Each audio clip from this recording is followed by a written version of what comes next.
Welcome to the Innovative Builder Podcast. I'm your host, Max Haven. In today's episode, we sit down and chat with Nate Hilson, Project Manager for J&RS Build.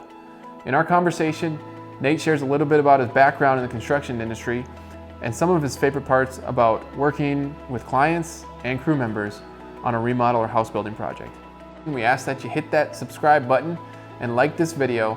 Make sure you don't miss future episodes and content here on our YouTube channel. Thanks for joining us and enjoy the show. Why don't you start out by just giving us a little background on sort of your experience in the construction industry. How'd you get into construction? What led you to this field? I grew up on a farm, so I kind of dabbled in it a little bit. When you're a farmer, you got to learn a lot of different things about trades and how to fix things and build things. And I went to college in Bemidji, and I was there, and my buddy's dad had a construction company, and I started working for him. And after college, I moved to Superior, started working for another friend's father who was also in the trades he mostly did remodeling and things, and kind of got into it that way. Moved to California for a while, worked for a design build company there, kind of a apprentice / supervisor there. Moved to the East Coast for a couple of years, did some apartment remodeling, lots of kind of fast, get it done type of work, which isn't exactly the quality I was looking for when I started with that company, but I did learn how to do things efficiently and turn around exactly. Yeah. So and then my wife and I moved back to Duluth, and I got hooked up with J&RS. I met Ray one day, and I just kind of asked if he was hiring, and he's like, "Yeah, we're always looking for good people," and just hired. And I started out as a kind of an apprentice and kind of jumped into a supervisor role right away because of my experience at the time. And I guess I've been a project manager here for about a year, going on about a year here in February. So how many? Just full time. So this was just a couple years ago that you met Ray? Yeah, 5 years. 5 years ago, yeah. So you've been with the company for 5 years? Yep, it was 5 years in September. Okay. So I guess I'm been in construction since 2001, so it's been a little bit. Yeah. It's been Wait, so tell me about that story, how you met Ray. You were saying there's a little bit of a interesting bond there.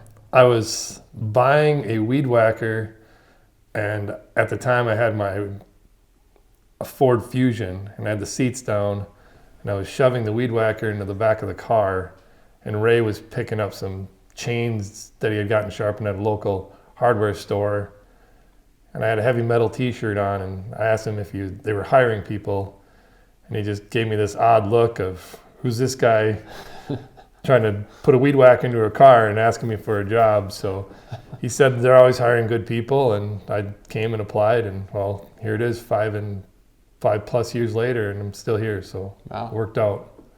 I really enjoy it. That's a cool story. So compared to some of the previous jobs you had, what was it that you found at J&RS that you really liked, and that's kind of, I don't know, been what's kept you around for a few years here? What is it about working here and the type of work we do that you're drawn to? Just the culture here is really good. Everybody seems to be going in the same direction all the time. There's no real veering off, and there's no real drama that occurs.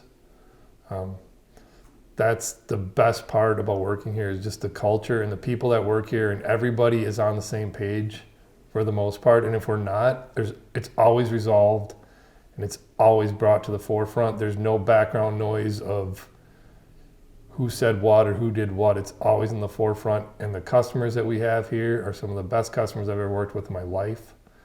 And it's just the overall structure and culture of this company is probably the best that I've ever worked at. Yeah, because I'm sure in the construction industry you can have kind of an array of experiences. I'm sure you have your stories of just kind of stuff you've seen, and I'm sure it can be a little bit of a tough kind of industry to work in, to to be an employee. So that's one of the things I've heard about J&R too. It's just the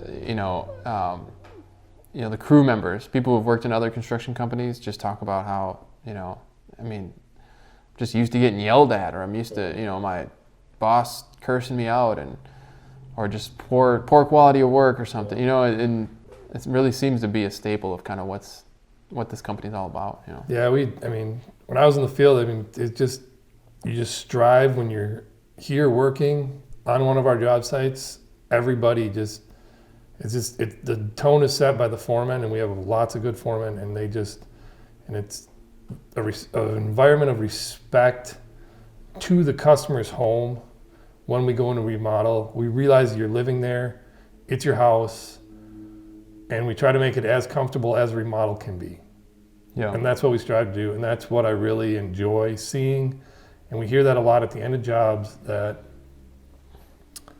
the customer is happy with the work, and they're almost more happy with the fact that the people that were in their house respected it from the time we walked into the front door to the time that we walked out of the front door at the end of the job, that their decisions and their property and just their lives and livelihood have been respected. Even now, with lots of people working from home, we've been inside people's houses, and they're overwhelmingly satisfied with the fact that we're not yelling at each other, and we're not playing loud music, and we're not making any more noise than is needed to make when they're trying to work from their home.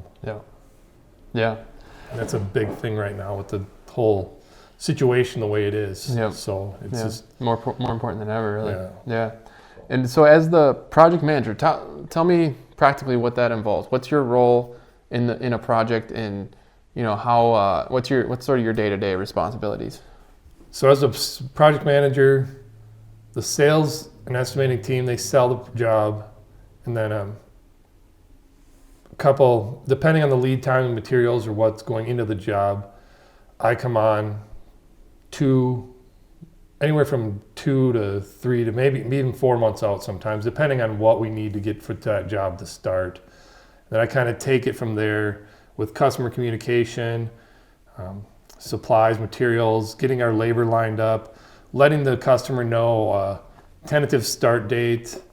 Most of the time we're within a week or so of that tentative start date, just because it usually has other projects in front of it. And in the construction industry, the schedule is always fluid. It doesn't, there's a lot of fluidity in scheduling in construction. There's weather, there's delays, there's subcontractors, there's just all these different factors that go into it. And that's part of what I relay to the customer when I make the schedule, and have them understand that the schedule's there, but sometimes it moves around. And then on day one, I bring the foreman in, walk them through the project with the customer for the most part. And the whole time in between day one and the day I am assigned the project, I'll be communicating through our co-construct software, whatever, questions, answers, whatever, if you have to make decisions about lighting or fixtures or siding or windows, all those decisions are made before we start, so we can run through a smooth project with minimal delays as possible. Mm-hmm. And then day to day, I kind of... So really quick, before you go into that, I think one of the things you mentioned, just the fact that it's almost inevitable that there's going to be, you make this schedule, you make this plan, you can plan and prepare as much as you want, but there's always going to be some hiccups, there's going to be delays. It's just the way of building a house or remodeling. How do you, what's the most important thing you try to communicate with people to prepare them for that, or to even in dealing with it, because it's a stressful situation in the first place to even be remodeling your house. What have you found is the most helpful thing you can do or communicate to people in that process? I just let them know that it's not like HGTV where we show up and then 2 weeks later your project's done. That's not how it works. And a lot of people understand that. And I also relay to them that if they ever have any concerns, all they have to do, they can contact me through our messaging system on co-construct. They can email me. They can give me a phone call, and I will take care of whatever they need. Mm-hmm. Their concerns are our concerns, and that's the biggest part. And a lot of the people that we work with, I think sometimes customers don't want to step on your toes. They feel like if they're asking you to do something that's not specifically spelled out in the contract, no matter how minimal, they feel like they don't want to get charged extra. And I try to make them feel comfortable and say, like, there's things that we have in the contract, but there's also things that we need from you. If you're not comfortable with the situation, like, we need to understand where that level of comfortability is with the customer, just to make sure that they're comfortable while we're in their house, while they're at their job site, and we're making them feel like they're part of the project, because that's what our co-construct software does. It makes you feel as a customer that you have all access all the time. Right. If you have a question at 3:00 in the morning on a Sunday because you wake up and you say, oh, I got to think of that sink, and all of a sudden you're like, oh, I got this sink color popped in my head while I'm sleeping. Yeah. You can put it down on the co-construct message board and we will see it. We might not get to you on Sunday, Right. but on Monday morning. But it's out of your head, yeah, and it's in our inbox. Exactly. So, yeah. We will get to you, as soon as we can when you message us. And I just want, customers, their communication is the biggest part of the whole process. Yeah. If there's something they want, they need, we need to know that as soon as they want or need that. Yeah. And if there's something they don't like, we need to know. If there's something they love, we really need to know that. Yeah.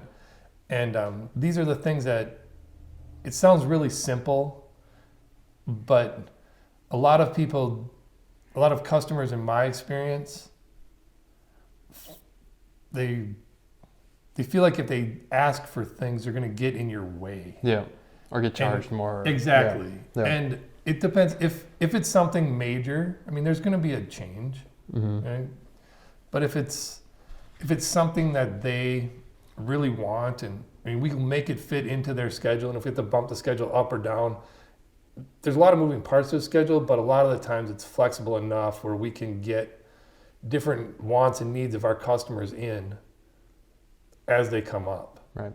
Yeah, that makes sense. That's just so, it seems like such a key thing when there's unpredictable sort of things that are going to happen, to just know, okay, whatever goes wrong, whatever hiccups or obstacles we might face, the communication is going to be there, and we're here to resolve it. Yeah. And that's one of the things I've seen too. Just, I remember the remodel we did down in Lakeside last year for the couple who just had a really bad experience with their previous contractor, left them hanging in, kind of this big crater in their yard. Yeah. And we came in and took over and really helped resolve that nightmare situation for them. Yeah.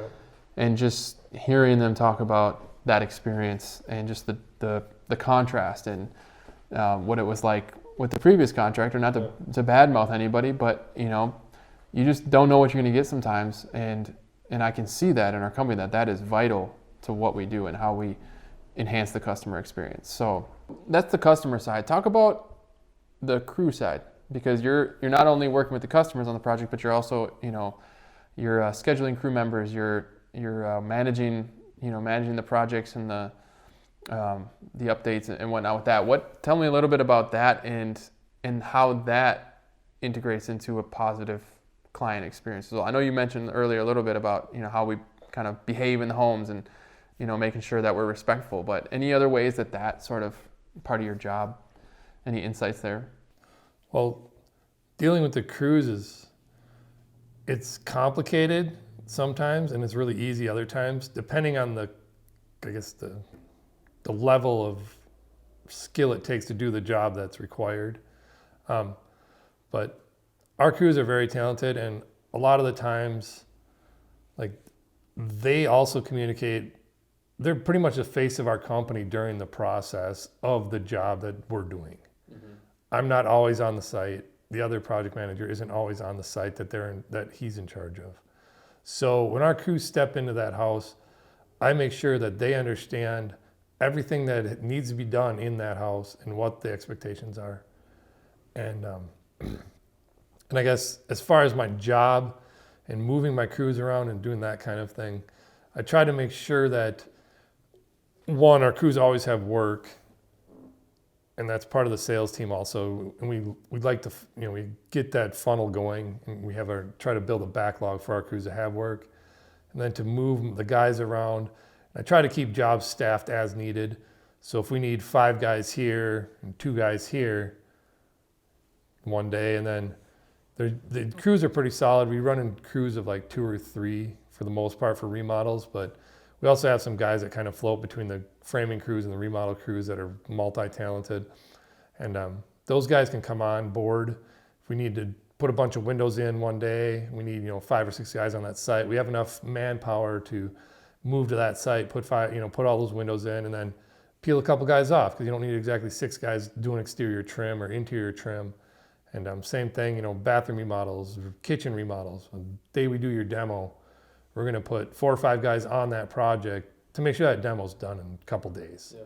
So you're not living in a dust cloud for a couple days, which you won't be anyway, because we sanction that part of your house off with what we call a dust wall. It's plastic with a zipper in it. It's sealed on all sides. Mm-hmm. And just moving the crews around, just making sure that everybody's doing their job on the day-to-day. Making sure everybody has what they need for those days. Yeah.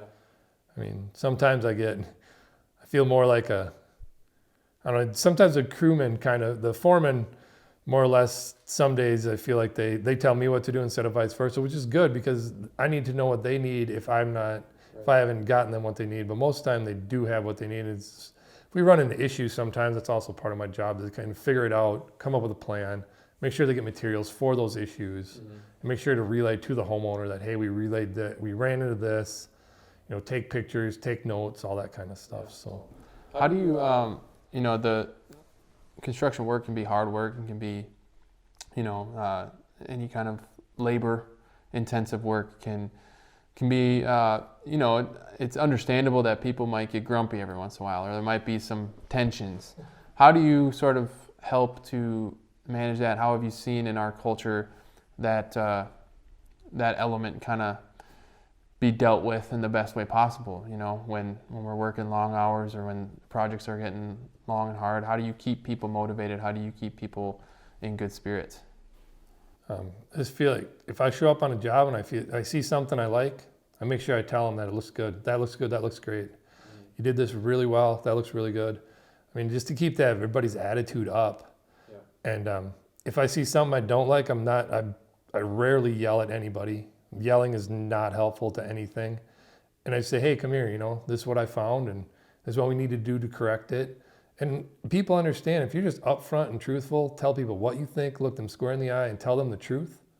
Whether it's you're dealing with a crewman, a foreman, the sales guy, the customer, your neighbor. Mm.